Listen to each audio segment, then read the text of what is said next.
অত্যন্ত জটিল এবং উনি একটা সংকটময় মুহূর্ত পার করছেন। বিসমিল্লাহির রহমানির রহিম। আপনারা জানেন বেগম খালেদা জিয়া বর্তমানে সবচেয়ে সংকটময় সময় অতিক্রম করছেন।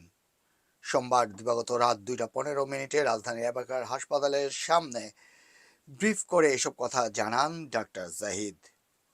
এদিকে সোমবার রাতেই এভারকেয়ারে গেলেন তারেক রহমান সহ পরিবারের ঘনিষ্ঠরা। রাতে হাসপাতালে গেছেন বিএনপির ভারপ্রাপ্ত চেয়ারম্যান তারেক রহমান, স্ত্রী ডাক্তার জুবাইদা রহমান সহ পরিবারের ঘনিষ্ঠজনেরা। সাথে ছিলেন ওই সময় দলের মহাসচিব মির্জা ফখরুল ইসলাম আলমগীরও।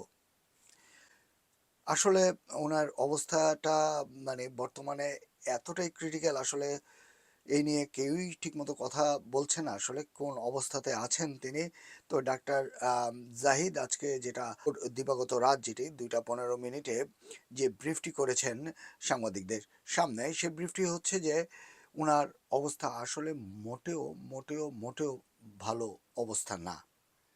যাই হোক, তিনি আরও বলেন, আমি গত পরশুদিন আপনাদেরকে বলেছিলাম উনি ওনার সবচেয়ে সংকটময় সময় অতিক্রান্ত করছে এবং বেগম খালেদা জিয়া কতটুকু সেই সময় বা সংকটময় মুহূর্ত কতটুকু কাটিয়ে উঠতে পারবেন। এই সংকটময় মুহূর্তটি আসলে ওনার শারীরিক অবস্থা যে কন্ডিশন আপনারা জানেন যে ওনার প্রতিটি অর্গানই অত্যন্ত দুর্বল হয়ে পড়েছে এবং কার্যক্ষমতা হারিয়ে ফেলছে। তো এমত অবস্থায় আসলে উনি দীর্ঘদিন ধরে 23 নভেম্বর থেকে বোধহয় উনি এভারকেয়ার হাসপাতালে ভর্তি হয়েছিলেন। এরপর থেকে তো এভাবেই উনি আছেন আইসিইউতে, চিকিৎসা নিচ্ছেন ভেন্টিলেশনের মধ্যে দিয়ে। এটা সবাই অবগত আছেন। গত 23 নভেম্বর থেকে এভারকেয়ার হাসপাতালে উনি চিকিৎসাধীন আছেন। ডাক্তার জাহিদ গত শুক্রবার জানিয়েছিলেন যে খালেদা জিয়া তার সবচেয়ে সংকটময় অবস্থা অতিক্রম করছে। তিনি উল্লেখ করে বলেন যে খালেদা জিয়ার স্বাস্থ্য সংকটের এই সময়ে তার ছেলে বাংলাদেশ জাতীয়তাবাদী দলের ভারপ্রাপ্ত চেয়ারম্যান তারেক রহমান, তার সহধর্মী ডাক্তার জুবাইদা রহমান, অপর ছেলে মরহুম আরাফাত রহমান কোকর, সহধর্মিণী সৈয়দা শামিলা রহমান এবং খালেদা জিয়ার ছোট ভাই, বড় বোন সহ অন্যান্য আত্মীয় স্বজনরা হাসপাতালে উপস্থিত হয়েছিলেন।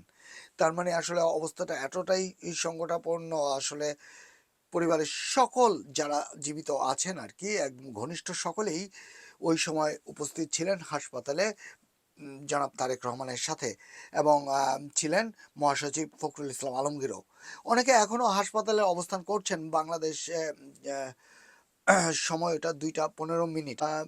মেডিকেল বোর্ডের সদস্যরা সার্বক্ষণিকভাবে তার চিকিৎসা তদারকি করছেন বলে জানান ডাক্তার জাহিদ হোসেন। তিনি মেডিকেল বোর্ডের সদস্যদের নাম উল্লেখ করেন, যাদের মধ্যে রয়েছেন doctor Shahabuddin Talukdar, professor doctor M F Siddiqui, professor doctor Nuruddin Ahmed, professor doctor Ziaul Haque, professor doctor brigadier general Saiful Islam ও A Z M Saleh, doctor Jafar Iqbal, doctor Masum Kamal, professor K M Mohsin ও প্রফেসর কে.এম রেজা সকলেই তার দেখভাল বা তদারকি করছে, চিকিৎসা সার্বক্ষণিক চিকিৎসায় নিয়োজিত আছেন। তিনি আরও বলেন, দেশের বাইরে যুক্তরাজ্য ও যুক্তরাষ্ট্র থেকে প্রফেসর ডাক্তার প্যাট্রিক টেনারি, প্রফেসর ডাক্তার জেনিফার ক্রস, প্রফেসর ডাক্তার রিচার্ড, ডাক্তার মোহাম্মদ হাবিবুর রহমান, ডাক্তার রফিক উদ্দিন আহমেদ, জন হ্যামিল্টন, হামিদ রব সহ অন্যান্য চিকিৎসকরা আর কি ভার্চুয়ালি পরামর্শ দিচ্ছেন অনবরত সবসময়। ডাক্তার জাহিদ হোসেন আরও বলেন, সকালে মেডিকেল বোর্ডের বৈঠক হয়েছে। এই অবস্থায় উনি অত্যন্ত একটি সংকটময় সময় অতিক্রম করছেন। কাজেই এই অবস্থায় ওনার পরিবারের পক্ষ থেকে দেশবাসীর কাছে সুস্বাস্থ্যের জন্য দোয়া করার আহ্বান জানিয়েছেন তো জনাব তারেক রহমান। এই ছিল আপডেট আর কি। হৃদয় বাংলাদেশ অনলাইন থেকে এইটুকুই আপডেট আপনাদের এখন পর্যন্ত আমরা জানালাম এবং সামনে আরও কোনো আপডেট থাকলে সেটাও জানাবো। মোহাম্মদ মাসুদ জামান, হৃদয় বাংলাদেশ অনলাইন, লন্ডন।